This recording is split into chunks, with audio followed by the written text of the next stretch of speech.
ఘనమైన తండ్రికి మొదటిగా లెక్కలేని నా స్తోత్రాలు తెలియపరుస్తూ మరొకసారి ఆరాధనకి చేరువచ్చిన నా సహోదరులను మీ అందరికీ క్రీస్తునామమున హృదయపూర్వక వందనాలండి. అలాగే ఆయా ప్రాంతాల్లో ఉండి లైవ్ ద్వారా ఎంతో శ్రద్ధగా వాక్యాన్ని ఆలకిస్తున్న నా సహోదరులైన ప్రతి ఒక్కరికి తాటిపూరు క్రీస్తాంగం నుంచి హృదయపూర్వక వందనాలు తెలియపరుస్తున్నానండి. మరి దేవుడు ఈ ఆదివారం మరలా మనల్ని ప్రేమించి ఆయన గ్రంథము నుండి పరిశుద్ధమైన మాటలు వినడానికి నేర్చుకోవడానికి మరొక గొప్ప సమయాన్ని దేవుడు కల్పించాడు కనుక మనం సద్వినియోగం చేసుకుంటూ వాక్య జ్ఞానంలోనికి మనం వెళ్తాం. ప్రార్థన చేసుకుని మన హృదయాలని వాక్యం వినడానికి సిద్ధపరచుకుంటాం. సకల ఆశీర్వాదాలకు కారణభూతుడు అయిన తండ్రి, మీ పరిశుద్ధ నామానికి స్తోత్రాలు స్తుతులు తెలియపరుస్తాం. ఆకాశానికి భూమికి రాజు, సర్వలోకాలని పాలిస్తున్న మహారాజు తండ్రి, మీరు మీ పోలికలో మానవులమైన మమ్మల్ని నిర్మించి మాకు జీవాత్మనిచ్చి ఈ భూమి మీద మేము బ్రతకడానికి తగిన యోగ్యతను సౌకర్యాన్ని మీరు కల్పించారు. మానవులుగా తండ్రి మా హృదయ వాంఛలు నెరిగి ప్రతి ఏవిని మా కొరకు సృష్టించిన ఘనమైన దేవుడు మీరు ఇచ్చిన ప్రతిదీ అనుభవిస్తున్న మేము, మీరు ఉంచితేనే మేము మనుగడ కలిగి ఉన్నామని, మీరు ఇస్తేనే ఏదైనా సంపాదించుకుంటున్నామని గుర్తించి మరి మమ్మల్ని సృష్టించిన సృష్టికర్తను గుర్తించి పూజించి సేవించి ఆయన పనిచేస్తూ ఆయన నామానికి మహిమ తేవాలన్న ఆలోచన మాకు దయచేయండి. మిమ్మల్ని మరిచి తిరగక మీ పని విడిచి మేము భ్రష్టులుగా జీవించకుండా కాపాడండి. మానవులుగా మమ్మల్ని ప్రేమించారు, మీ కుమారుడైన క్రీస్తుని లోకానికి పంపించారు. మేము మార్గం తప్పి తిరుగుతున్నప్పుడు, పాపముతో తండ్రి మరణానికి లోనైనప్పుడు ఆయన కార్చిన రుధిరము ద్వారా మా పాపాలకు విమోచనను, మా శాపాలకు విడుదలను దయచేసి తండ్రి పరిశుద్ధంగా పవిత్రంగా మీ ప్రియ బిడ్డలుగా మేము తండ్రి సంఘము ద్వారా క్రీస్తునందు మిమ్మల్ని ఆరాధించుకునే యోగ్యత బాధ్యత మాకు ఇచ్చారు. కాపాడుకుంటూ మీ సన్నిధికి దూరం అవ్వకుండా మీరు ఇచ్చిన అవకాశాన్ని సద్వినియోగం చేసుకుంటూ మీకు లోబడుతూ మీ నామానికి నిరంతరము మా జీవిత కాలంలో మీకు మహిమ తెచ్చే భాగ్యాలు ఇవ్వండి. మీ గ్రంథముని పరిశోధన చేస్తూ చదువుచు మరి పరిశీలన చేస్తుండగా మా హృదయాలు తెరవండి, మా మనసులు తెరవండి తండ్రి. మీ వాక్యాన్ని వినగలిగిన చెవులు ఇవ్వండి, గ్రహించే హృదయాలు మాకు ప్రసాదించండి. మీ మాటలను పెడచెవుని పెట్టకుండా అనాలోచనగా వినకుండా తండ్రి మీ నామాన్ని తండ్రి మరి గుర్తించి గమనించి తండ్రి మీ జ్ఞానమును మేము సంపాదిస్తూ మరి సత్యవంతులుగా ఎదిగే భాగ్యాలు దయచేస్తారని మీ వాక్యాన్ని వివరిస్తున్న నన్ను కూడా జ్ఞాపకం చేసుకోమని అడుగుచున్నాను తండ్రి. ఆయా ప్రాంతాల్లో ఉండి మరి లైవ్ ద్వారా మీ వాక్యాన్ని వింటున్న వారిని కూడా ఆత్మీయంగా బలపరచండి. వారికి కావలసిన ఆదరణకైన మాటలు వినిపించండి తండ్రి. మరి సత్యాన్ని గ్రహిస్తూ సంఘాన్ని గుర్తిస్తూ మరి తండ్రి క్రీస్తునందు మీ చిత్తమును మరి తండ్రి కొనసాగించగలిగిన భాగ్యాలు దయచేస్తారని నాకును మీ పరిశుద్ధాత్మ సహాయమును జ్ఞానమునిచ్చి బలపరచమని ఈ మానవులు మీ కుమారుడు మా రక్షకుడైన యేసుక్రీస్తు పరిశుద్ధ నామమును బట్టి ఈ ప్రార్థన సమర్పించి వేడుకుంటున్నాం మా కన్న తండ్రి, ఆమేన్. విలువైన దేవుని సంగతులను పరిశుద్ధ గ్రంథం నుంచి మనం నేర్చుకుందాం. దేవుడు మనకిచ్చిన అవకాశాన్ని సద్వినియోగం చేసుకుంటూ దేవుని మాటలను జాగ్రత్తగా ఆలకిద్దాం. దేవుడు మనకిచ్చిన సమయము గొప్పది. ఆ గొప్ప సమయాన్ని మనం కాపాడుకోవలసిన అవసరత ఎంతగైనా ఉంది. కొన్ని మాటలను దేవుని గ్రంథం నుంచి మనం పరిశీలన చేద్దాం. దేవుడు మరి ఆయన మాటలు వినే అవకాశాన్ని మనకు కల్పించారు కనుక దానిని కాపాడుకుంటూ సద్వినియోగం చేసుకుంటూ దేవుని మాటలను మనం ఎక్కువగా ఆలకిద్దాం. దేవుడు తన భక్తులను ఎన్నడూ కూడా విడనాడేవాడు కాదు. తన భక్తులకు కావలసిన సమస్తమును దయచేయగలిగిన దేవుడు అని అంటేనే ఆయన సమస్తాన్ని ఎరిగిన దేవుడు. కాబట్టి ఆయన భక్తులుగా మన అడగక ముందే మన అక్కర్లను ఎరిగిన దేవుడు. కానీ ఆయన కృప ఎంతో గొప్పది. ఒక్క మాట మనం చదువుదాం. దేవుని లక్షణాల గురించి కొన్ని మాటలను మనం పరిశీలన చేద్దాం. ఒకసారి నిర్గమకాండంలోనికి మనం వెళదాం. 34వ అధ్యాయము నిర్గమకాండము 34వ అధ్యాయము ఒకసారి 6 వచనాన్ని చదువుదాం. 34వ అధ్యాయము ద్వితీయ నిర్గమకాండము 34వ అధ్యాయము 6వ వచనాన్ని మనం చదువుతాం. అతని ఎదుట యెహోవా అతని దాటి, ఎవరో అతని దాటి అంటే మోషేను దాటి వెళుతున్నాడట. ఎవరో? యెహోవా. ఆ దాటి వెలుచు యెహోవా కనికరము, దయ, దీర్ఘశాంతము, విస్తారమైన కృప, సత్యములు గల దేవుడైన ఆయన లక్షణాలు చూడండి. మోషేను దేవుడు దాటి వెలుచు యెహోవా ఎట్టివాడు చెప్తున్నాడు చూడండి. యెహోవా కనికరము. ఇక్కడంటే దేవుని లక్షణం ఏంటి తెలుసా? కనికరించేవాడు. కనికరము, దయ. మీకు అర్థమవుతుందండి? కనికరము కలిగిన వాడు, దయ కలిగిన వాడట. ఎవరో? దేవుడు. దయా, దీర్ఘశాంతం అంటే అర్థం ఏంటి? యుగ యుగాలు కూడా ఆయన తగ్గించుకునేవాడు, యుగ యుగాలు కూడా ఓర్చుకునేవాడు. ఎవరిని? మానవులు చేసే అతిక్రమాలు. అందుకనే దీర్ఘకాలము ఆయన ఏం చేస్తున్నాడంట? శాంతము చూపుతున్నాడంట. దీర్ఘశాంతము, విస్తారమైన కృపా సత్యములు కలిగిన వాడట. కృపా సత్యములు గల దేవుడైన యెహోవా. దేవుని లక్షణం చూడండి. ఓకేనండి. దాంట్లో ఒక పదాన్ని మనం ఈ రోజు నేర్చుకుందాం. దయ. దేవుని దయ. మీకు అర్థమవుతుందండి? దేవునికి కనికరం ఉంది, దయ ఉంది, దీర్ఘశాంతం ఉంది, విస్తారంగా కృప సత్యం ఉంది. ఆ విస్తారమైన కృపే ఈరోజు మనల్ని ఇక్కడ ఉంచింది. అది ఆలోచించాలి. మరొక మాట, మనం సమూయేలు గ్రంథంలోనికి వెళదాం. 2వ సమూయేలు గ్రంథం. కొన్ని మాటలను మనం పరిశీలన చేద్దాం. 9వ అధ్యాయము 8వ వచనాన్ని మనం ఒకసారి చదువుతాం. 2వ సమూయేలు గ్రంథము 9వ అధ్యాయం 8వ వచనాన్ని చదువుదాం. అహాబు సంతతి వారందరూ 2వ సమూయేలు గ్రంథము 9వ అధ్యాయము 8వ వచనం.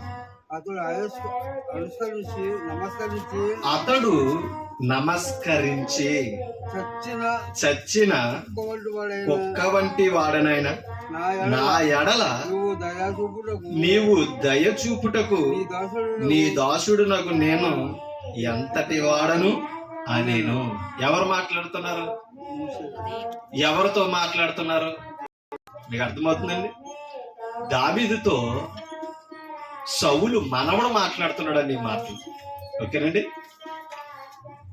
ఎందుకంటే సౌలు దావీదుని చంపేయాలనుకున్నప్పుడు సౌలు కొడుకైన యోనాతాను ఎన్నో ఉపకారాలు చేశాడు.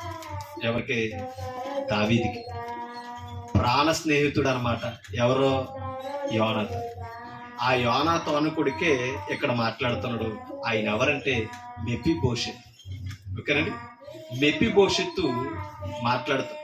ఎందుకంటే దావీదు అడిగాడు, సౌలు కుటుంబంలో ఎవరన్నా ఉన్నారా, నేను ఉపకారం చేయాలనుకుంటున్నాను, ఎవరన్నా ఉంటే నాకు తెలియపరచండి అంటే ఒక దాసుడు అన్నాడు, ఒకడు ఉన్నాడయ్యా, కుంటివాడు, అతను 2 కాళ్ళు లేనివాడు, మెఫీబోషెత్ అని వాడు ఒకడు ఉన్నాడంటే వాడు చాలు నా దగ్గరికి తీసుకురండి అని అన్నాడు.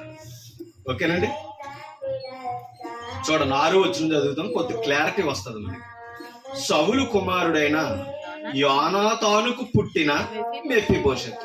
సౌలు కుమారుడైన యోనాతానుకు పుట్టాడట. ఎవరో? మెఫీబోషెత్. అంటే సౌలుకి ఏమయ్యాడు? మనవడు. ఓకేనండి. మెఫీబోషెత్తు దావీదు వద్దకు వచ్చి ఏం చేశాడట? అతనికి కాలు లేకపోయినా సంస్కారం ఉంది. అర్థమవుతుందా? రాజుని ఎలా గౌరవించాలో సంస్కారమైన ఎరిగిన వాడండి.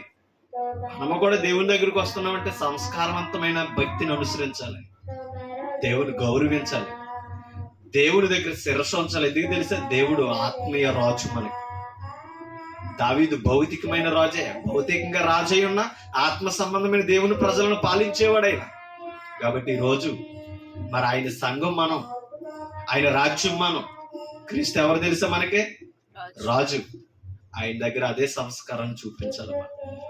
మీకు అర్థమవుతుంది ఏం చేశాడంటే మెఫీబోషెతు సాగిలపడి నమస్కారము చేయగా దావీదు మెఫీబోషెతు అని అతన్ని పిలిచినప్పుడు అతడు చిత్తము నీ దాసుడైనా నేనున్నానని అన్నాడట. సమాధానం ఎలా చెప్తున్నాడు చూడండి. అప్పుడు దావీదు అంటున్నాడు, అందుకు దావీదు అంటే మరి రాజు పిలిచాడంటే సామాన్యుని ఎలా ఉంటది?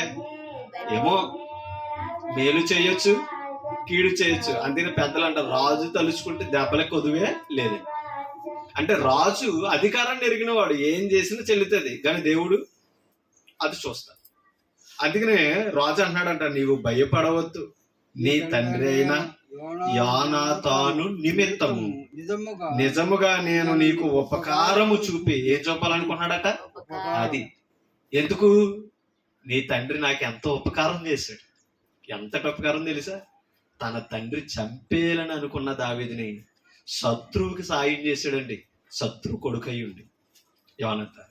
అందుకనే యోనాతాను నిమిత్తము నిజముగా నేను నీకు ఉపకారము చూపి నీ పితరుడైన సౌలు భూమి అంతయు నీకు మరలా ఇప్పింతును. అసలు ఆ మాట చూడండి. నీ తాత భూమి ఎంత అవుతుందో ఆస్తిని నేనేం చేస్తాను? ఇప్పిస్తాను. మరియు నీవు సదాకాలము నా బల్ల యొద్దనే భోజనము చేయమని.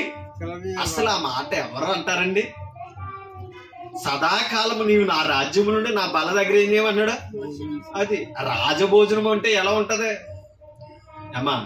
ఎంత ఉపకారం చేద్దామన్నా సరే కుంటూని పట్టించుకుంటారా? అవుటి వారిని పట్టించుకుంటారా?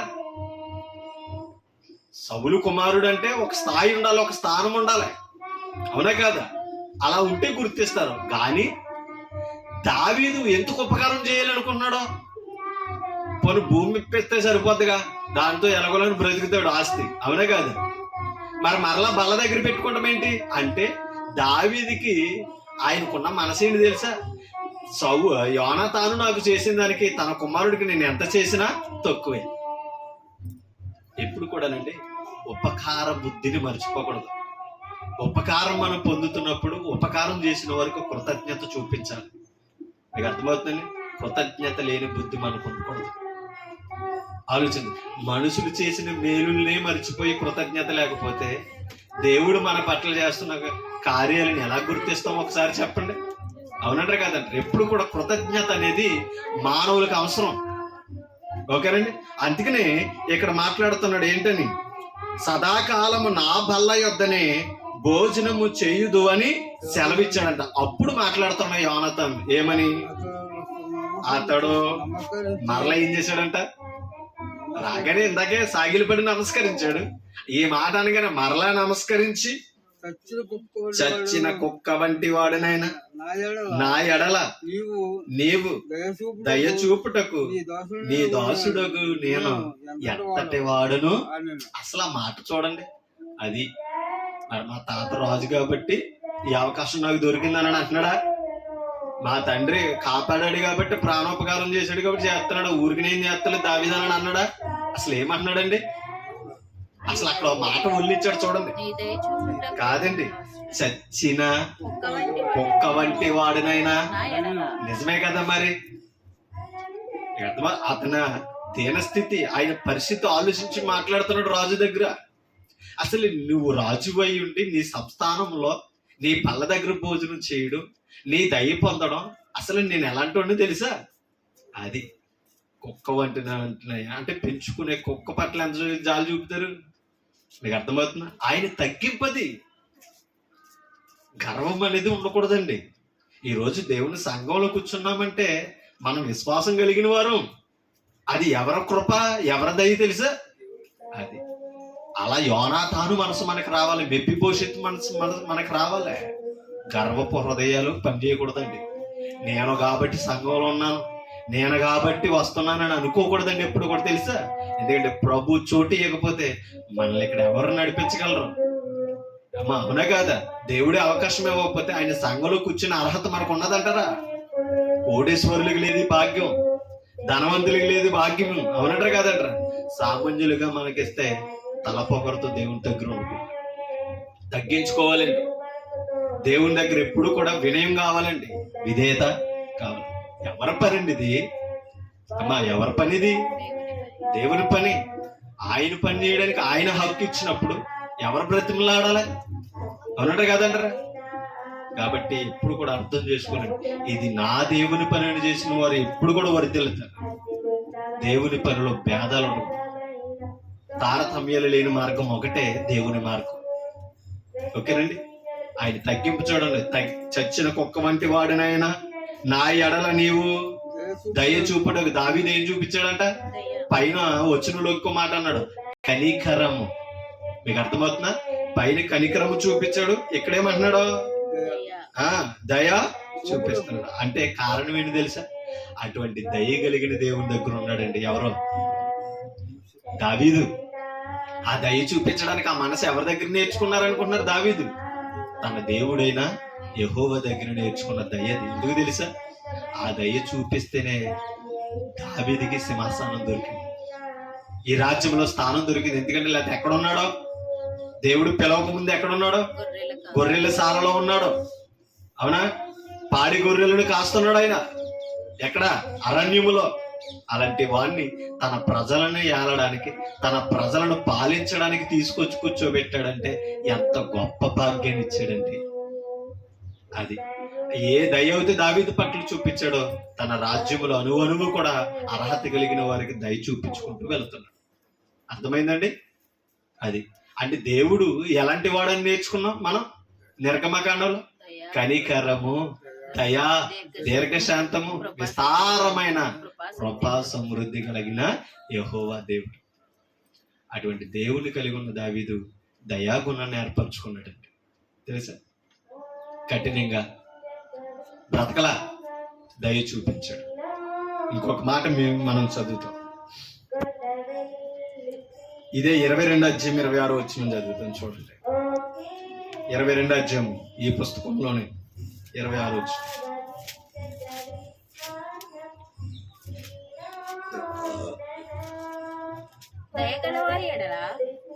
దయగలిగిన వారి ఎడల దేవుడు ఏం చూపుతాడంట? దయగల వారి ఎడల మనం దయ కలిగి ఉంటే దేవుడు మన పట్ల, మన కుటుంబాల పట్ల దయ చూపుతాడు. మనం కఠినంగా ఉంటే దేవుడు మనసు కూడా మన పట్ల కఠినంగానే ఉంటుంది. దయ చూపు వారి ఎడల నీవు దయ చూపు. అందుకనే దావీదు దయ చూపించాడు కాబట్టి విస్తారమైన దేవుని దయను పొందుకున్నాడు. అర్థమవుతుందండి? దయ చూపించి మనం దేవుని కనికరాలు పొందాలండి. అందుకనే దయగల వారి ఎడల నీవు దయ చూపుదువు, యథార్థవంతుల ఎడల నీవు యథార్థవంతుడుగా. అది మనం యథార్థంగా ఉంటే దేవుడు ఎవరట? యథార్థవంతుడు అవుతాడు. మనలో పాపం ఉందనుకోండి, దేవుడు శత్రువు అవుతాడు. మనకు దయ ఉన్నదనుకోండి, దేవుడు దయ చూపుతాడు. మనం కఠినంగా ఉన్నామనుకోండి, దేవుడు కఠినంగానే మనకి కార్యాలు చేస్తాడు. ఓకేనండి? కాబట్టి ఈ మాటను అనుసరిస్తున్నాడు ఎవరు తెలుసా? దావీదు. దేవుడు దయ చూపుతాడని గుర్తించి దయ చూపవలసిన వారి పట్ల దయ చూపుతున్నాడు. ఎవరు? దావీదు. కింద 27 వచనం, సద్భావము గల వారి ఎడల, అంటే మంచి తలంపులు, మంచి భావాలు, మంచి ఉద్దేశాలు ఉండాలంట. ఇంకా చెప్పాలంటే దేవుని దగ్గరకు వస్తే పవిత్రమైన భావాలు ఉండాలి. దేవుని పనికి ఉపయోగపడే పవిత్రమైన తలంపులు కలిగి మనం చెడు తలంపులు ఉండకూడదు. దేవుని పనిని అడ్డుపడే కీడు తలంపులు మనకి రాకు. అలా ఉన్నాయా? మనలో దుష్టుడు ప్రవేశించడని అర్థం చేసుకోవాలి. మనం ఎన్ని అవమానాలు, నిందలు మోపుతున్నా మనల్ని అపార్థం చేసుకున్న దేవుని పనికి సహకరించామా? మనలో ఎవరున్నారని గుర్తించాలి తెలుసా? దేవుని ఆత్మ ఉందని గుర్తించాలి. ఓకేనండి? అందుకని ఇక్కడ మాట్లాడుతాం, సద్భావము గల వారి ఎడల నీవు సద్భావము చూపుదు, మూర్ఖుల ఎడల నీవు వికటముగా. వికటం అంటే అర్థం ఏంటి అమ్మా? వికటం అంటే అర్థం ఏంటి తెలుసా? అసహ్యత పుట్టించేది వికటం. మీకు అర్థమవుతుందండి? ఇంకా పచ్చిగా చెప్పాలంటే మనకి ఇష్టం లేనిది తిన్నప్పుడు ఎలా ఉంటది? వాంతి చేసుకునేలా అలా ద్వేషిస్తాడట. అదే ప్రకటన గ్రంథంలో అన్నాడు, నా నోటి నుండి ఉమ్మి వేయ ఉద్దేశించుచున్నాను అన్నాడు. మనకి ఏదైనా చెడ్డ అవసరం వచ్చింది అనుకోండి, తుప్పు ఎప్పటిని నోట్లో నుంచి ఏమవుతుంది? వచ్చేది. ఉమ్మంటే అర్థం ఏంటి తెలుసా? అసహ్యత, ద్వేషించే దాన్ని అన్నమాట. పరమ అసహ్యం అన్నమాట. ఓకేనా? ఎప్పుడు కూడా దేవుని దగ్గర ఎలా ఉండకూడదు అంటే మూర్ఖత్వంగా ఉండదు. ఒకవేళ మనలో ఆ గుణం ఉన్నా దేవుని దగ్గరకు వచ్చేటప్పటికి వదిలేయాలి. మీకు అర్థమవుతుందండి? వికటంగా ఉన్నామా, మూర్ఖంగా ఉన్నామా, ఆయన మన పట్ల ఎలా ఉంటాడట? వికటముగా ఉంటాడు. మనల్ని అసహించుకుంటాడు. దేవుడు అసహించుకుంటే ఎంతమంది మెచ్చుకుంటే ఏంటంటే మనల్ని, అవునా కాదు అమ్మా? దేవుడు అసహించుకున్నప్పుడు, ఆయన అసహించుకునే జీవితం మనం భక్తులు కలిగి ఉన్నప్పుడు ఎంతమంది మెచ్చుకుంటే ఏంటి, ఎంతమంది మనల్ని ఇష్టపడితే ఏంటి? కాబట్టి ముందు దేవుణ్ణి గెలవాలండి, దేవుని మనసును మెప్పించుకోవాలండి. అప్పుడు మనుషులు అది ఎంతమంది మన చుట్టూ ఉన్న దేవుళ్ళు లేనప్పుడు మనకు ఉన్నదంతా సున్నాయే, అవునా కాదు? కాబట్టి సద్భావం ఉండాలి, దయాగుణము ఉండాలి. ఈ రెండు చూపించాలి, పొందాలి అంటే మనలో ఉన్న మూర్ఖత వదలాలి. ఓకేనండి? కీర్తన గ్రంథం 30వ అధ్యాయము 5వ వచనాన్ని చదువుతాం. కీర్తనల గ్రంథము 30వ అధ్యాయము చూడండి. దావీదు గారు మాట్లాడుతున్న మాటలు. ఆయన కోపము, ఎవరి కోపం? దేవుని కోపం. ఆయన కోపము నిమిషం మాత్రము ఎవరి దగ్గర అమ్మా? మన ఎడల దేవునికి కోపం వస్తే ఎంత ఉంటుందంటది? నిజంగా మనకు కోపం వస్తే, రోజు పట్టొచ్చు, అవునా? వారాలు పట్టొచ్చు, నెల పట్టొచ్చు, అంత పంతం మనకి. మరి దేవుడు మనల్ని పుట్టించినోడికి ఇంకా పంతం ఉంటే అమ్మా, ఆయన కనికరం మనం పొందలేం, ఆయన దయ చూపించలేడు. మనం తప్పు చేసినప్పుడు కోపం వస్తుంది ఆయనకి. ఎంతసేపు ఉండేస్తుందట? నిమిషం ఎంతండి? 60 సెకండ్లు, అవునా కదా?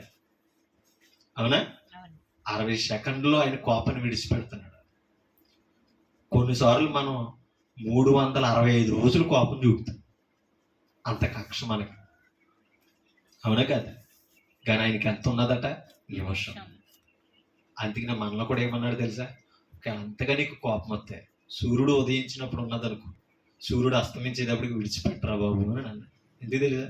ఏమో మరిదైనా ఎంత ఘోరం జరుగుతుంది. ఎందుకంటే నరుని కోపము దేవుని నీతి యాకోబు గారు తెలియపరుస్తుంది. పరిశుద్ధులతో చెప్పుతున్న విషయం మాత్రం సుమేది. నరుని కోపం దేవుని నీతిని, అంటే మనం కోపాలిస్తూ దేవుని పని చేయలేం. అర్థమవుతుందా? మన కోపం దేవుని పనిని దూరం చేస్తుంది. దేవుని పని దూరం చేసినప్పుడు మనకు నీతి ఎలా ఉంటుంది? ఆయన నీతిని నెరవేర్చలేనప్పుడు ఎంత పేరు ఉంటే ఏంటి మనకి, ఎంత ధనం ఉంటే ఏంటి మనకి, మన చుట్టూ ఎంతమంది ఉంటే ఏంటి, అన్నట్టు కాదంట. దేవుడు శత్రువు అవుతున్నాడు, అది గుర్తించాలి. మనుషులందరూ శత్రువులు అయినా పర్లా, దేవుడు ఏమవ్వాలి? మనకు మిత్రువు అవ్వాలి, మన పక్షంగా నిలవాలి. అదే అపొస్తలుడైన పౌలు రోమపత్రికలు అంటాడు. ఒక మాట చూడండి, 8వ అధ్యాయం రోమపత్రిక. మరల ఇక్కడికి వద్దాం, ముయ్యొద్దు సుమా, ఈ వచ్చును. రోమపత్రిక 8వ అధ్యాయం 31వ వచనం. ఇట్లుండగా ఏమందుము? దేవుడు మన పక్షముగా నుండగా అది మీకు అర్థమవుతుందా? దేవుడు మన తరపునుంటే మనకి ఎవరుండట? ఒకవేళ ఉంటే ఆయన చూసుకుంటాడు. దావీదుకి ఎంతమంది శత్రువులు ఉన్నారు? అవునా కదా? చాలా మంది శత్రువులు. ఆఖరికి ఇంట్లో మాంగారే శత్రువు. ఎప్పుడు దొరుకుతాడా చంపేద్దామని చూస్తున్నాడు, పిల్లనిచ్చి చంపేద్దామని తిరుగుతాడు. కారణం ఏంటి తెలుసా? మామగారు అయిన సౌలుకి అన్యాయం చేయలేదు దావీదు. ఆయనకంటే ఎక్కువగా కొద్దిగా పొగిడారు ప్రజలు శూర కార్యాలు చూసి. అంటే తెలుసా, ఆయన చేసిన యుద్ధ విజయాలు చూసి ప్రజలు పొగిడారట దావీదు ఎంత గొప్ప వీరుడు అని. ఆ మాట నచ్చలేదంట మాంగారికి, అవునా కదా? కొన్నిసార్లు మన ఇంట్లో కూడా అంతే. ఎవరైనా మనల్ని మెచ్చుకున్నారనుకో ఈర్ష్య పుడుతుంది. ఆ ఈర్ష్య ఏమవుతుంది తెలుసా? కోపం, పగ, ప్రతీకారాలు. దానికి మూల్యం దొరికేదాకా మనం చల్లారమన్నమాట. మన కోపాలు అలా ఉంటాయి. మరి నిజంగా మనం చేసిన పాపాలకి, మనం చేస్తున్న కార్యాలకి దేవుడు కోపం నిలుపుకుంటే ఏమైపోతాం? దావీదు అదే చెప్తున్నాడు. నీ కోపం నిమిషం ఉన్నదయ్యా అని చెప్తున్నాడు. ఒకటే చెప్తున్నాడండి. మన శత్రువుల కొరకు మనం ప్రార్థించమని ఎందుకన్నాడు తెలుసా? దేవుడు మన పక్షంగా ఉన్నాడు. పగ తీర్చుట దేవుని పని, మనం తీర్చకూడదండి. పగలో ప్రతీకారాలు విడిచిపెట్టాలి. ప్రభు అదే నేర్పాడు. దాని చెంప మీద కొట్టును అని కూడా ఏం చేయడు? పగ పట్టాడు ఆయన లేదు కదా. సిలువులు చంపేమని సిలువ ఎక్కించి ఆఖరికి సిలువులో కూడా కొన ఊపిరిలో ఉన్నప్పుడు బల్లితో పొడిచినని కూడా యేసుప్రభు ఏమన్నాడు తెలుసా? తండ్రి వీరేమి చేస్తున్నారు వీరు క్షమించమని అన్నాడు. అది దయాగుణం ఉన్నట్టు కదంట, కనికరం అది. అందుకనే ప్రతి వచ్చిన మన హృదయంలో నాటాలండి. మీకు అర్థమవుతుందా? మన హృదయంలో ఆ వచ్చిన నాటితేనే ఆ గుణం ఏర్పడుతుంది. ఇప్పుడు రండి ఎక్కడికి 30వ కీర్తన 5వ వచనం. ఆయన కోపము నిమిషం మాత్రముండును. ఎవరి దయ? దేవుని దయ ఆయుష్కాలమంతయు నిలుచును. ఒక్క మాట చెప్పనా? ఆయుష్కాలమంతా కోపం ఉంచి నిమిషం దయ చూపించాడు అనుకోండి, మానవ జాతి ఏమైపోతారు? అవునట్టు కాదంట. అసలు చెప్పాలంటే ఇశ్రాయేలు చరిత్ర ఉండబోతును. అవునా కదా? ఇశ్రాయేలు ఎంత భయంకరమైన శోధన చేశారంటే దేవుడి ముందు. శని గారు తిరుగుబాటు చేశారు, ఆయనకు రోషం పుట్టించారట. అమ్మా, ఈనాడు మనం ఎలా ఉన్నాం? వాక్యం వింటున్నా సరే ఆయన కోపం కలిగించే జీవితాలే. ఇశ్రాయేలీయులు ఎలా తిరగబడ్డారో దేవుని పని మీద, దేవుని మీద తిరుగుబాటు జీవితాలేమని. ఏం మారింది? కాలం మారింది అంతే. మానవులు ఏం మారలా. అది పితరుల యుగం, మోషే యుగం అన్నాడు, ఇప్పుడు క్రీస్తు యుగం. అవునా కదా? యుగంలో మారుతున్నాయి తప్ప మనుషులేమి మారతా. మనల్ని మార్చడానికి యేసు ప్రభు పరలోకం నిడిచొచ్చేసాడు. ప్రభు వచ్చిన మార్పు లేని జీవితాలతో ఉన్నామని అంటే మరి వాక్యం మన జీవితంలో ఏం కార్యాలు చేస్తుంది ఆలోచించాలి. అందుకని ఇక్కడ మాట్లాడుతున్నాడు. ఆయన కోపం నిమిషం మాత్రం ఉండును, ఆయన దయ ఆయుష్ కాలమంతయు. నిజంగా అంత గొప్ప దేవుడు కాబట్టి మన ఆయుష్ కాలంలో మనం ఎన్ని వ్యతిరేకతలు చేసినా ఆయన ఏం చేస్తున్నాడు తెలుసా? దయతో విడిచిపెడుతున్నాడు. మనం ఈరోజు పాపం చేసాం, రేపు సూర్యోదయాన్ని ఇచ్చాడంటే ఏం చేశాడు తెలుసా? దయతో ఇంకో దినాన్ని ఇచ్చాడు. ఈ దినమైనా నన్ను గుర్తించి నేను జీవితాన్ని విడిచిపెడతాడు. ఇంకా కఠినంగా మారిపోతాం మనం. ఈ రోజుకంతే కఠినంగా మరొక రోజు మారిపోతాం. కాబట్టి ఎప్పుడు కూడా అంటే కోపంతో ఉన్న, వ్యతిరేకమైన దేవుని కార్యాలతో ఉన్నా అండి, మనం ఏమనుకున్నాం అంటే అంత టూర్ లేడు కాబట్టి దేవుడు ఏం చూస్తలేదు కాబట్టి జీవితం ఈ రోజు కూడా ఉన్నదని అనుకుంటున్నాం. మనం క్షమించి విడిచిపెట్టాడని మర్చిపోతున్నాం మనం. అది ఎప్పుడు నేర్చుకోవాలండి. కింద ఇంకో మాట అన్నాడు చూడండి. సాయంకాలమున ఏడ్పు వచ్చి రాత్రి అంతయు ఉండి నన్ను ఉదయమున సంతోషము కలుగున. అది మీకు అర్థమవుతుందా? రాత్రి అంతా కొన్ని బాధలతో ఏడుతున్న పొద్దున్న ఆయన ఉదయాన్నే సంతోషంగా కాకపోతే జీవితంలో మనం నిలబడలేమండి. ఏడుపు సందేశాలు ఎన్నో రావచ్చు. అర్థమవుతుందా? మనం ఎంత ఏడిసినా ఉదయాన్నే మనకి ఏమి ఏర్పడుతున్నాడని తెలిసి అయినా మరి అటువంటి దేవుని దగ్గర దయాగుణం లేకపోతే ఎలాగండి?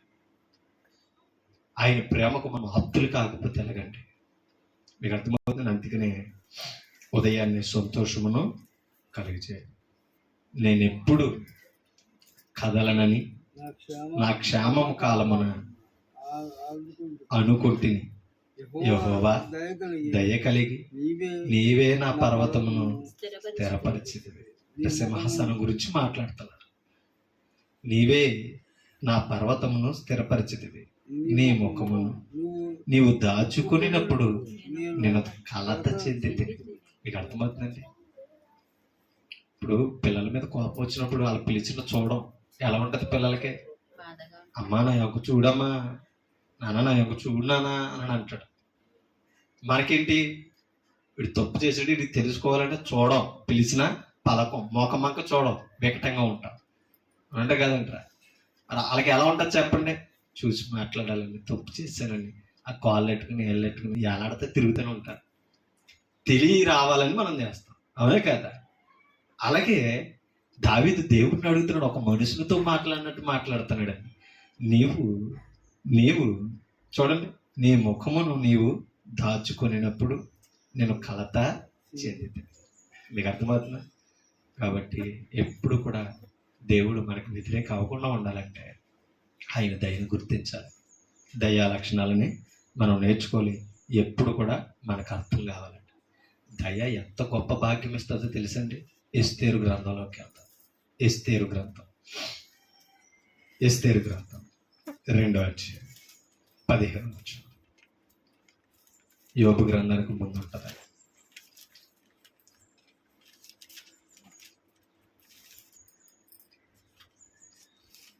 తీసారా?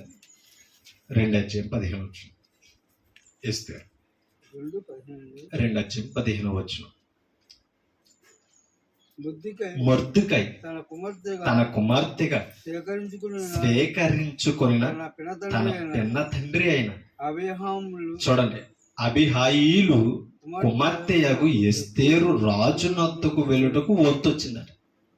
ఓకేనండి. అంటే ఈమెను పెంచుతున్నది ఎవరట? మొర్దెకై.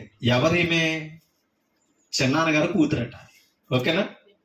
పిన తండ్రి కుమార్తె అబీహాయిలు కుమార్తె అట. ఈమె తల్లి పేరు కూడా అక్కడ రాశాడు. అబీహాయిలు కుమార్తె యగు ఎస్తేరు రాజునొద్దకు వెళ్ళుటకు వంతు వచ్చినప్పుడు స్త్రీలను కాయు రాజు యొక్క షండుడైన హెగ్గే. మీకు అర్థమవుతుందండి? అంటే రాజు దగ్గర ఎలా ఉండాలో రాజ సంస్థానంలో అన్ని చూచుకుని వాడనమాట. ఎవరో? హెగ్గే.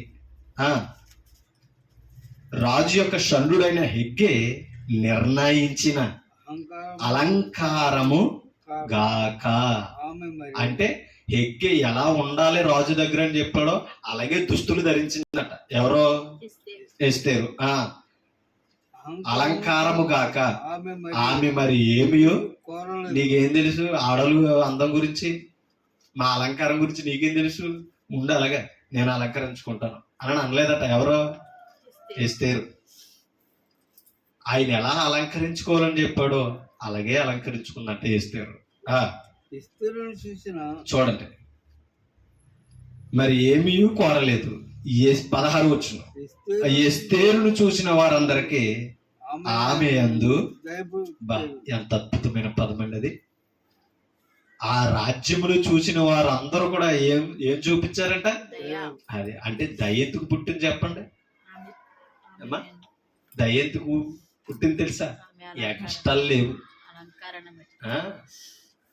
స్త్రీకి ఎంత అలంకారం ఉండాలో ఆ తగు మాత్రపు అలంకరణపు కోరుకున్నదట. ఎవరో? కొన్నిసార్లు తల్లిదండ్రులు ఇది చాలంటే పిల్లలు వినరండి. నీకు తెలియదు ఊరుకో అంటారండి. కన్న వాళ్ళకి తెలియదట. పుట్టినోళ్ళకి ఎక్కువ తెలుసు అంటే ఎవరికంటేనే కన్న వాళ్ళకంటే నీకేం తెలియదు ఉండు అని అంటారు అమ్మా. అవునా కదా? బట్టలు వేసుకోవడానికి నీకు తెలియదు అంటారు, రెడీ అవ్వడానికి నీకు తెలియదు అంటారు. అంతా మీరు పుట్టుకలో నుంచి నేర్చేసుకున్నారనమాట. అవునే కదా? కాబట్టి ఇప్పుడు కూడానండి ఇది చాలు అని తల్లిదండ్రులు అంటున్నారంటే నీకు తగినదే అని అర్థం. మీకు అర్థమవుతుందండి? అక్కడ నువ్వు లోబడ్డావా అందరి మనసు గెలుచుకుంటావు. ఇంట్లో అమ్మ నాన్న సహించుకునేలా రెడీ అయ్యావనుకోండి అందరూ సహించుకుంటారు. అవునా కదా? ఆ హెగ్గే మనసు గెలిచింది కనుక రాజ్యంలో ఉన్న వారందరూ ఎస్తేరుని చూసి ఏమన్నారట? దయ దయ. అది ఎప్పుడు ఆ దయ్య పొందింది కాబట్టి ఎక్కడున్నది తెలుసా? రాణిగా కూర్చుంది వెళ్ళి. ఎప్పుడు కూడానండి దేవుని మనసు గలిస్తే మనం ఎప్పుడు కూడా మన స్థానాలు దేవుని సన్నిధిలో గొప్పగానే ఉంటాయి. దాన్ని ఎవరు కదపలేరు. వస్తే ఏం చేసింది? రాజు పిలిస్తే రానన్నది. అవునా కదా? రాజు విందు చేయించున్నాడు రాజులందరిని పిలిచి, రాణిలు పిలిచి ఇంకో కోటలో ఏం చేస్తుంది? రాణి కూడా భోజనాలు పెట్టి ఘనంగా ఉంది. ఆ రాజుతో అన్నారట అహేశ్వరోషుతో, ఏమని? రాణిని ఒకసారి పిలువు, మేము చూస్తామా ఆమె అందాన్ని అని అన్నారట. పంపించాడు దోషని. రాజుగారు పిలుస్తున్నారు రా అంటే నేను రానని అన్నదంట తలపొగరుతో. ఏమంటనే ఆ చుట్టూ ఉన్న రాజులందరూ ఏమన్నారని తెలుసా, ఈ వస్తీ మాట్లాడిన మాట మా రాజ్యంలో ఉన్న రాణిలందరికీ తెలిస్తే ఆవిడలాగిన మా మాట కూడా ఏం చేయరు, వినరు. రాజా నువ్వేం చేస్తావో ఆలోచించుకోనంటే ఏమన్నా రాణిగా ఉన్న హక్కుని తీసేశారన్నమాట. రాణి స్థానం నుంచి గెంటేశారు. ఇంకా ఆమె స్థానములో నాకు రాణి కావాలనే రాజ్యంలో సంస్థానంలో ఉన్న వాళ్ళందరికీ ప్రకటన చేశారంట. యోగ్యురాలు ఎవరో తీసుకురండి, ఎవరో ఆ యోగ్యత ఉంటారో వారిని నేను రాణిగా స్వీకరించుతానంటే వారిలో ఒక ఆమె ఎవరో తెలుసా, ఎస్తేరు. ఆ ఎస్తేరు పిన్న తండ్రి మాట ఏనాడు విడిచిపెట్టల. మీకు అర్థమవుతుందా? మొర్దికై మాట ఏనాడు వ్యతిరేకించలా. తల్లిదండ్రులు లేకపోయినా పెంచినవాడు మాట అన్నదంటే ఆవిడ గుణం చూడండి. అవునా కదా?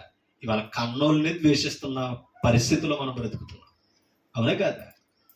ఆ మనసు ఏం చేసింది తెలుసా ఏమా, ఆ లోబడే తత్వమే ఎగ్గేకి లోబడ్డది, మంచిగా అలంకరించబడ్డది.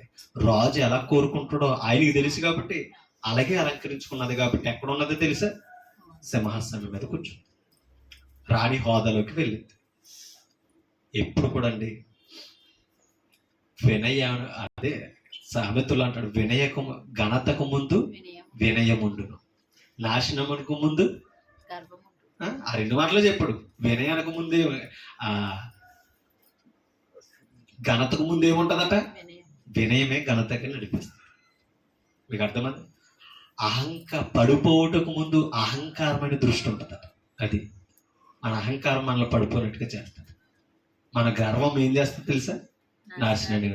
ఆవిడ గర్వం ఏం చేసింది, వస్తీకి రాజ్యం లేకుండా, రాణిగా హోదా లేకుండా పోగొట్టు. వినయం ఉంది కాబట్టి ఘనత పొందింది అంతమందిలో. ఎవరో ఇస్తారు. కాబట్టి ఎప్పుడు కూడా నుండి వినయము గలవారి యొద్ద ఆయన నివాసము చేయను. మీకు అర్థమవుతుందా? ఎవరో దేవుడు వినయము గలవారి యొద్ద ఆయన నివసిస్తాడంటండి. వినయం ఎప్పుడు కావాలండి. ఓకేనా? అర్థమైంది మీకు? సామెతల గ్రంథంలోనికి వెళ్తాం. సామెతల గ్రంథం 3:34 వచ్చింది చదవండి.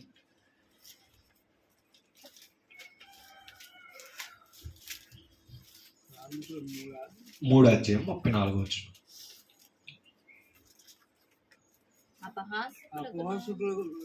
అపహాసకులను 3:34 వచ్చింది.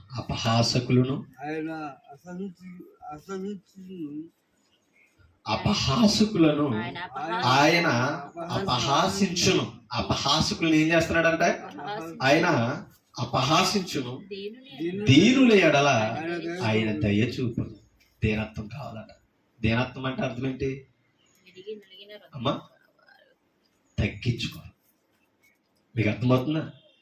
ఎవరైతే దీనులుగా తగ్గించుకొని ఉంటారో అమ్మా, వారిని ఏం చేస్తున్నాడంటే ఆయన దయ చూపుతున్నాడట. అహంకారులకును ఆయన ఏం చేస్తున్నాడట? అసహించుకుంటాడు. కాబట్టి మనం దేవునికి ఇష్టం లేని లక్షణాలను విడిచిపెడితే దేవుని గెలుచుకుంటాం. అవునా కదా అమ్మా? ఏం కలిగి ఉండాలంటున్నాడు ఆయన? వినయం కావాలి, దయ కావాలి. అదే మనం కలిగి ఉండాలి. మనం ఎప్పుడు కూడా ఏం చేయకూడదు? అహంకారంతో ఉండకూడదు, కోపచిత్తులుగా ఉండకూడదు. అది ఎప్పుడు కూడా మనం నేర్చుకోవాలని ఇక్కడ దావీదు గారి ద్వారా, సొలొమోను గారి ద్వారా దేవుడు హెచ్చరిస్తున్నాడు. కాబట్టి అహంకార దృష్టి మనం విడవాలి. ఒక మాట మనం చదువుతాం. 11వ అధ్యాయం 17వ వచనం చదువుతాం. ఉపదేశం అంగీకరించిన వాడు 11:17 వచనం. 11:17 అండి. ప్రతిహీనుడు సరిపోగా 15 కాదు 17. చూడండి 11:17. దయగలవాడు. అది మీకు అర్థమైంది. దయ చూపడం ఏంటి తెలుసా? ఎవరికి వారు మేలు చేసుకోవడం. అది అందుకని అంటున్నాడు, దయగలవాడు తనకే మేలు చేసుకొను, క్రూరుడు. తన శరీరం నీకు అర్థమైందా? క్రూరుడు తన తన శరీరమునకు బాధ తెచ్చుకుని తెచ్చుకోను. క్రూరంగా ఉన్నాం అనుకోండి, దెబ్బలు తగ్గుతాయి, శిక్ష అంటారు కదా. అందుకని క్రూరుడు ఏం చేస్తున్నాడట? తన శరీరమును బాధ తెచ్చుకుంటాడు. దయగలవాడు ఏం చేస్తున్నాడట? తనకు మేలు చేసుకుంటాడు. దావీదు ఆ దయ చూపించాడు కాబట్టి ఏం పొందాడు? మేలును పొందాడు. అవునా కదా? అలాగే ఎస్తేరు దయ చూపించింది కాబట్టి ఏం పొందింది? మేలు. ఎంతటి మేలు అంటే రాజ్యములు రాణి అయ్యింది. సామాన్యురాలు, తల్లిదండ్రులు లేని బిడ్డ. అవునా కదా? తల్లిదండ్రులు లేని వారికి ఎవరి దిక్కు? ఆయన దిక్కు చూపాలంటే ఆయన దగ్గరను ఉండాలి. ఆయన కోరిన విధంగా బ్రతకాలి. మనమందరం అలాగే ఉండాలండి. అవునా కదా? కాబట్టి మనం ఎలా ఉండకూడదు అని అంటే అమ్మ, క్రూరులుగా ఉండకూడదు. ఇందాకేమన్నాడు? క్రూరులుగాను ఉండకూడదు, అహంకారులుగా ఉండకూడదు. ఒక మాట మీకు చూపిస్తాను. 15:26 ఇందులోనే, సామెతలోనే 15:26. 15:26 అమ్మా. దురాలోచనలు అంటే అర్థం ఏంటి? ఆయనకి ఇష్టమైనవి ఏ ఆలోచనలు? దురాలోచనలు, నష్టం కలిగించే ఆలోచనలు, ఇతరులకు కీడు కల్పించే ఆలోచనలు మనలో పుట్టకూడదట. దురాలోచనలు యెహోవాకు హేయములు, దయగల మాటలు ఆయన దృష్టికి అది. అందుకనే మనలో దయ ఉంటే మాటలో ఏమొస్తుంది? దయ వస్తుంది. కఠినంగా మాట్లాడకూడదు, ద్వేషించు. దయగల వారి మాటలు ఆయన దృష్టికి పవిత్రములు. కాబట్టి మనం ఎప్పుడు కూడా పవిత్రులుగా దేవుని ఎదుట తీర్చబడాలి అని అంటే అహంకారం విడిచిపెట్టాలి. అవునా? వికటమైన మనసును మనం విడిచిపెట్టాలి. దయాగుణం కావాలి మన మాటలో, మన ప్రవర్తనలో. 21 మొదటి వచనం చదువుతాం. 22:1. 22 మొదటి. దేనికంటే? గొప్ప ఐశ్వర్యము కంటే ఏది మేలట? మంచి పేరు కావాలట. దేనికంటే? అది. ఎంత ఐశ్వర్యం ఉన్నా సరే పేరు బాగోపోతే, పేరు అంటే అర్థం ఏంటి? మంచి పేరు ఎట్టుకోరాని కాదు ఏమా. మనం చేసే క్రియలను బట్టి పేరు పలుకుతూ ఉంటారు. గొప్ప ఐశ్వర్యము కంటే మంచి పేరును, వెండి బంగారముల కంటే దయయు కోరదగినవి. జ్ఞాని అయిన సొలొమోను చెప్తున్నాడు, రాజు చెప్తున్నాడు. ఏది కోరుకోవాలట? దయ ముందు బంగారము వెండి సరిపోదట. కానీ మన దృష్టికి ఏది కనబడుతుంది? ఏది విలువైంది చెప్పండి? వెండి బంగారాలే విలువైంది. అవునా? మన పేరు కంటే ఏది గొప్పగా ఉంటుంది? ఐశ్వర్యమే గొప్పగా ఉంటుంది. కానీ దేవుడి దృష్టికి ఏది విలువైందని తెలుసా? మంచి పేరు కావాలి. యెహోవా చేత మంచివారు అనిపించుకోవాలి. మీకు అర్థమవుతుందా? అంతేకాదు, వెండి బంగారాల కంటే ఏ కోరదగినవట? దయ. ఆ దయ కావాలి. అందుకనే దయ కలిగి ఉండాలి. దేవుడు దయామయుడు, దయ కలిగిన వాడు, కనికరము కలిగిన వాడు, దీర్ఘశాంతుడు, విస్తారమైన కృప కనికరము. దీర్ఘశాంతుడు కాబట్టి ఇందాక మార్చదు. ఆయన కోపం ఎంతకాలం ఉంటుంది? నిమిషం ఉంటుంది. ఆయన దయ ఆయుష్ కాలం అంతా ఉంటుంది. అవునా? కారణం ఏంటి తెలుసా? దీర్ఘశాంతుడు గనక. యెషయా గ్రంథం 26:10. యెషయా గ్రంథంలోనికి మనం వెళతాం. 26:10 జరుగుతాం. చూడండి. దుష్టులకు దయ చూపినను. ఎవరికి చూపుతున్నాడు అంటే దేవుడు? దుష్టులకు దయ చూపినను వారి నీతిని నీతికొనరు. అంటే ఇప్పుడు దుష్టులకు దయ ఎందుకు చూపుతున్నాడు అని తెలుసా అమ్మా? దుష్టులకు, పాపులకు ఎందుకు దయ చూపుతున్నాడు అని తెలుసా? నీతి నేర్చుకోవాలట. ఎవరి దగ్గరకు వచ్చి? అది దేవుని దగ్గరకు వచ్చి నీతి బోధన వినాలట.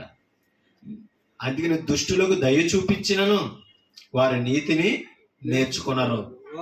వారు ధర్మక్షేత్రములో నివసించిన. ధర్మక్షేత్రం ఏది అమ్మా? ధర్మక్షేత్రం ఏది? అప్పటికి యెరూషలేము పరిశుద్ధ స్థలం. వారు ధర్మక్షేత్రం అంటే దేవుని నివాసంలో, ధర్మం ఎక్కడ ఉంటదండి? దేవుని దగ్గరే కదా. ధర్మానికి అధిపతి దగ్గరే కదా ధర్మం ఉంటది. ధర్మక్షేత్రములో నివసించినను యెహోవా మహాత్మ్యము ఆలోచింపక అన్యాయము చేయుదురు. కాబట్టి ఈ రోజు మన సంఘంలో ఉన్నామంటే ఎక్కడ ఉన్నాం తెలుసా? ధర్మక్షేత్రంలో ఉన్నాం. ధర్మం విలువలు తెలిసిన వారుగా ఉన్నాం, ధర్మం చూపించవలసిన వారుగా ఉన్నాం. అందుకనే ఒకప్పుడు మనం దుష్టులమే, ఆయన దయ చూపించాడు కాబట్టి వచ్చి ఏం నేర్చుకున్నాం? నీతిని నేర్చుకున్నాం. నీతిని నేర్చుకున్నాం కాబట్టి ఆయన బిడ్డలుగా మార్చబడ్డాం. అర్థమైందా? వేలాప వాక్యం 3:25 ఇర్మియా ప్రక్కన ఉంటుంది చూడండి. 3:25 వేలాప వాక్యం 25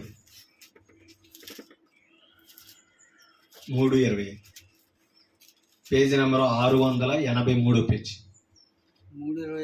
25. తన్ను ఆశ్రయించిన వారి ఎడల, ఎవరిని? దేవుని ఆశ్రయించాలట. తన్ను ఆశ్రయించు వారి ఎడల యెహోవా, ఎవరు ఆశ్రయించాలి? ఇందాక దుష్టులకి ఏం చూపుతున్నాడు ఆయన? దయ చూపుతున్నాడు. ఆ దుష్టుడు దయ పొందుతూ ఎవరిని ఆశ్రయించాలట? అది దేవుడు నా పట్ల దయ చూపించాడు కాబట్టి ఆయన సన్నిధికి వెళ్ళాలని రావాలట. యెహోవా తన్ను ఆశ్రయించు వారి ఎడల యెహోవా ఎలా ఉన్నాడట? దయాళుడు. తన్ను వెదకువారి ఎడల ఆయన దయ చూపు వాడు. కాబట్టి దయ చూపిస్తున్నాడు ఆశ్రయిస్తుంటే, తన్ను వెతుకుతుంటే దయ చూపు. తను వెతకడం అంటే అర్థం ఏంటి? ఆయన ఉన్న పరిశుద్ధ స్థలాన్ని, సంఘాన్ని వెతకడం, ఆయన ధర్మమై ఉన్న వాక్యానికి లోబడడం. ఓకేనండి. 4:16 ఇందులోనే 4:16 యెహోవా సన్నిధిని వారిని చెదరగొట్టెదను. ఆయన ఇక మీదట వారిని లక్ష్య పెట్టాడు. ఎవరినేనంటే అపవిత్రులండి. మీకు అర్థమవుతుంది? అపవిత్రులు ఏం చేస్తున్నాడట? ఆయన చెదరగొడుతున్నాడట. ఆయన సన్నిధి నుంచే బయటికి గెలుతున్నాడు. ఆయన ఇక మీదట వారిని లక్ష్య పెట్టడం. యాజకుల ఎడల జనులు గౌరవము చూపకపోయిరి. ఎవరట? జనులు ఎవరు? విశ్వాసులు. యాజకుల పట్ల ఏం చూపించలేదట? యాజకుడు ఎవరో? దేవుని పని చేసేవాడు ఆయన స్థలంలో ఉంటే. ఆ యాజక ధర్మంలో ఈ రోజు ఎవరున్నారు తెలుసా? క్రైస్తవ సువార్థికుడు ఉన్నాడు. కాబట్టి విశ్వాసులు ఏం చూపించాలని తెలుసా? ఒక సువార్థికుని పట్ల గౌరవం చూపించాలి. ఎందుకని? దేవుని పని చేస్తున్నాడు, దేవుని సేవకుడు ఉన్నాడు కనుక ఆయన పనిలో గౌరవం ఇవ్వాలి. అవునట్టు కాదట్రా?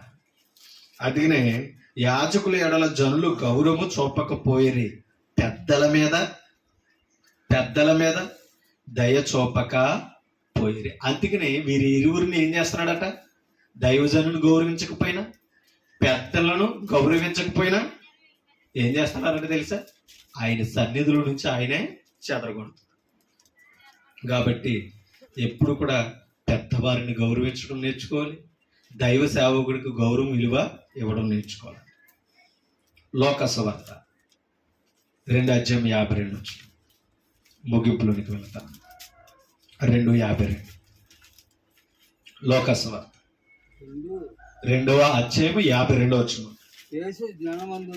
యేసు జ్ఞానమందును వయసు యందును దేవుని దయందును మనుషులు దయందును తెలుస్తున్నాడు. అంటే ఎవరో? యేసు ప్రభు అంతటి వారే ఎవరి దయను పొందుకున్నాడట? దేవుని దయను పొందుకున్నాడట.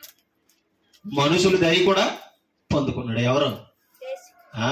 అంటే దావీదు ఎలా చూపించాడో మెఫీబోషెతుకి అలాగా. మీకు అర్థమవుతుందా? దేవుని దయ పొందుకున్నాడట. ఎవరో? దయ పొందారు. ఎస్తేరు దయ పొందింది కాబట్టి ఏమైంది? రాణి అయింది. ఓకేనా? దేవుని దయ ఉంది కాబట్టి యేసుప్రభు రాజు. మీరు ఆలోచించండి. ఈ భూమి మీద అపవాది శోధించినా సరే ఆయన రాజుగా నిలబడ్డాడు. మీకు అర్థమవుతుందా? మనుషులు దయలో ఎదిగాడు, దేవుని దయలో ఎదిగాడు. ఎవరో? యేసుప్రభు. వర్ధిల్లు చుట్టి దేవుని దయకు దూరం కాలేదండి యేసుప్రభు. యేసుప్రభే దేవుని దయ పొందాడంటే మరి మనకి దేవుని దయ లేకపోతే ఎలా వర్ధిల్లుతామంటే? మనం వర్ధిల్లాలంటే దేవుని దయ తప్ప ఎవరి దయ ఉండాలంట? మనుషులు మనపై దయ చూపించాలి. దయ చూపించాలంటే అందుకనే దయ చూపు వారి ఎడల ఆయన దయాళుడు. మనం దయ చూపితే మనుషులు మన పైన దయ చూపుతారు. అపొస్తలుల కార్యములు 7:10. అపొస్తలుల కార్యం 7:10. చూడండి ఆ మాటలు. 7:10. 7:10. అపొస్తలుల కార్యం. దయను జ్ఞానమును చూడండి, దయను జ్ఞానమును ఐగుప్తు రాజైన ఫరో ఎదుట అతనికి అనుగ్రహించినందున ఫరో ఐగుప్తునకు తన ఇంటి వారికి ఇంటికంతటికి అతనిని అధిపతిగా, ఫరో దగ్గర అధిపతిగా ఉన్న వాళ్ళు ఎవరో, అది మీకు అర్థమవుతుందా? ఎలా యోసేపు అధికారి అయ్యాడు? దయ జ్ఞానం వల్ల. అంటే ఎక్కడ ఎలా నడవాలో, ఎలా మాట్లాడాలో నేర్చుకున్నాడు.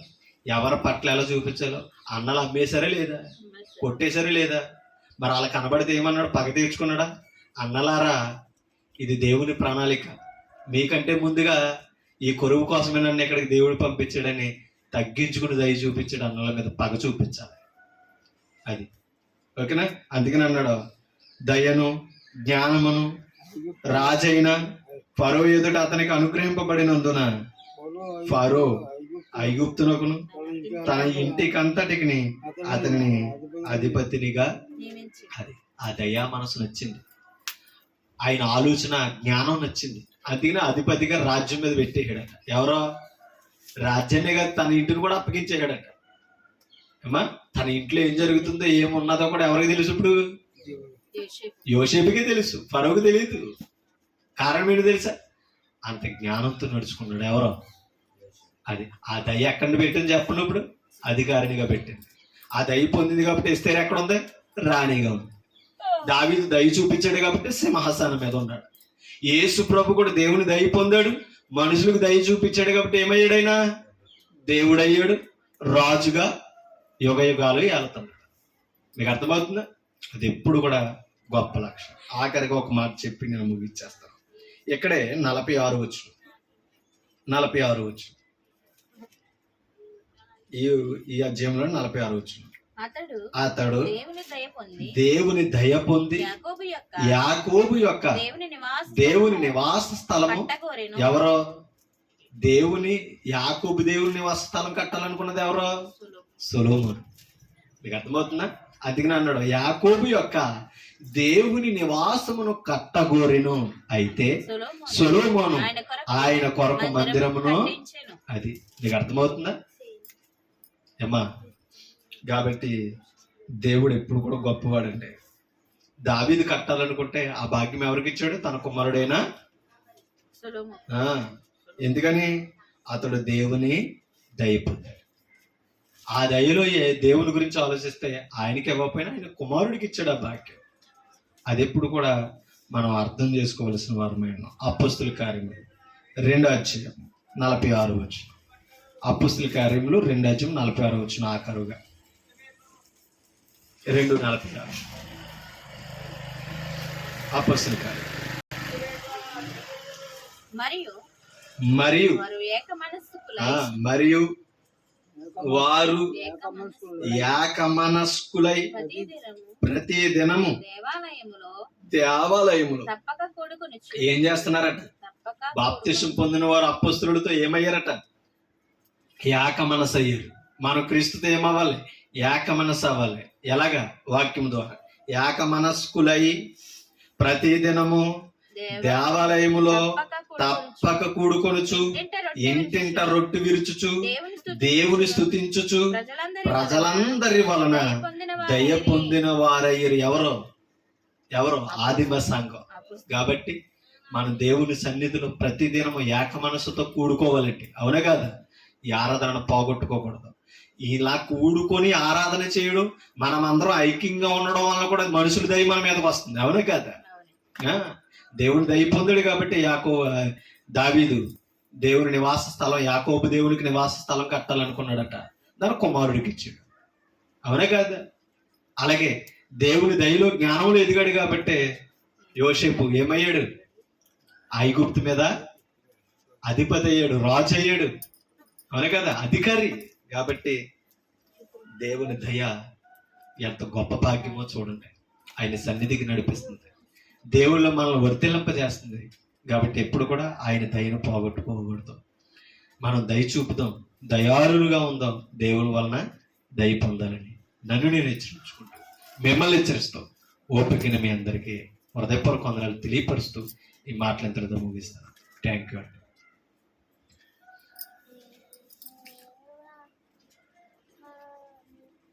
ఆరాధనలో మరొక భాగం ప్రభురాత్రి భోజనం. ప్రభురాత్రి